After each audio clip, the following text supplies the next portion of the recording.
Hi guys, Pete the Wargamer here, back with another speed painting guide. In this video, I'm going to be continuing my Chaos Space Marine speed painting tutorials by showing you how to quickly paint Alpha Legion, and, as always, I'll be using the Citadel range of paints to do so. So first, let's discuss some of the key points of speed painting. Limit your colour palette. Keeping the number of paints you're using to a minimum will reduce the number of steps. You'll find that some colour schemes are better suited to speed painting than others, particularly those that use darker colours. Paint in batches. Painting 10 or 20 miniatures at a time will allow you to get into a rhythm whilst painting them. Painting every mini in your batch before moving on to the next colour will allow you to develop your technique and hasten your painting. Keep things simple. If your main focus is gaming, then those finely detailed highlights you spent a long time on will not be quite as visible once on the tabletop. So save your detailed painting to individual characters or centerpiece miniatures, and just focus on getting the basic colours down on the rest of your army. So with the key points covered, let's apply them to some Chaos Space Marines. Before we can start to paint, we will first need to prime your miniature, so the later layers of paint will adhere to the plastic better. This also gives us the opportunity to start your painting by opting for a black primer. This black starting colour will serve as what I call the shadow layer. This is a dark layer of paint that will only be visible in the recessed areas once you've painted over it, and will create the effect of shadows. This not only improves realism but also helps to boost the contrast, making those details stand out. Dry brushing is a technique that we'll be using quite a bit in this tutorial, so let's cover how it's done first. To dry brush, you will want to load up a fairly large brush with some paint before moving some of the excess onto a tissue or piece of paper until only a small amount of paint remains in the bristles.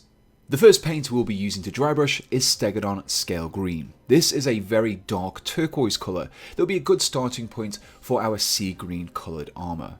Drag your brush quickly across the whole miniature. The paint will start to accumulate onto the slightly more raised areas, leaving only the black visible in the recesses. As you can see, this is a very quick and easy step to perform.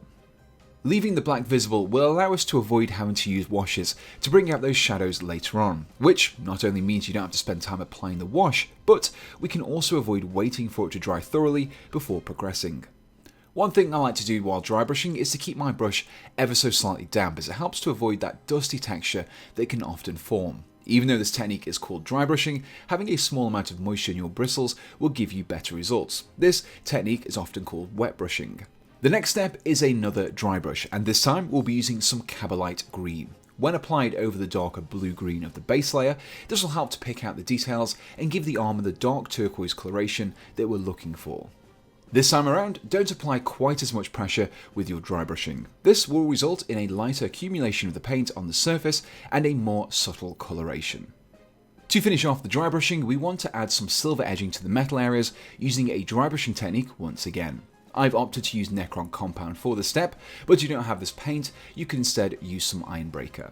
Focus on the edges of the metal parts to create a mixture of black and silver, giving us a dark metal effect. For the slimmer areas, like the silver trim, use a small brush and lightly drag the bristles along the edges to create a quick highlight of silver. After this step, be sure to thoroughly clean out your brushes and change your water to avoid cross-contamination of metal flakes into your other paints. Next, we can start to apply a little more colour variation to our Alpha Legion member and also bring out some of the other details. But before we do, we first need to thin our paint out a little.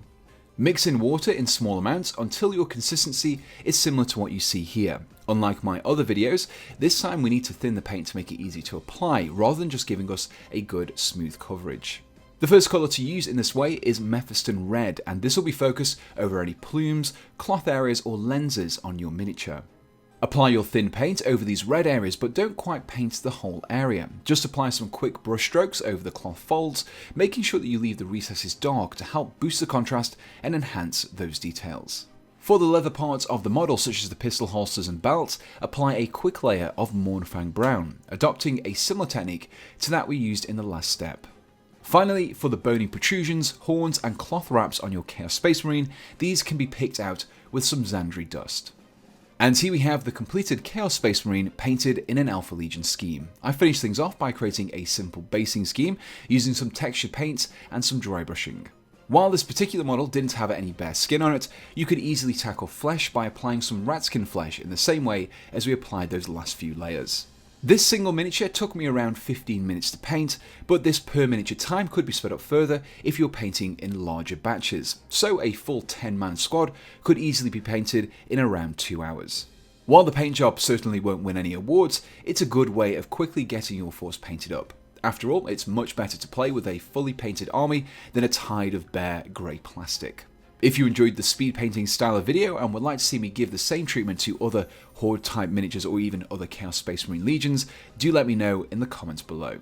You can find a full list of all the paints that I've used in this tutorial in the description below, along with any other equipment that I've used to create this video.